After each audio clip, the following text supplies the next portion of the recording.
Altså, før i tiden var en mand bare en mand.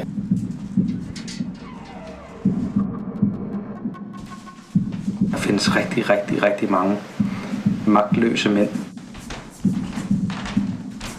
Jeg sidder i saksen. I år 2012, der må man kun sætte kvinder på plads med over.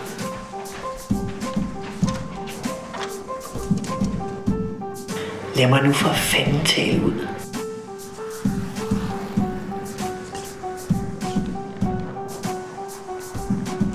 Ti stille nu!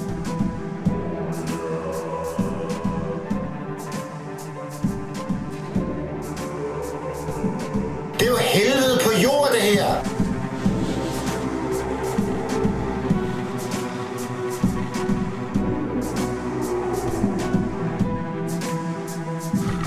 Enten bliver jeg til grin, og ellers så får jeg skæld ud.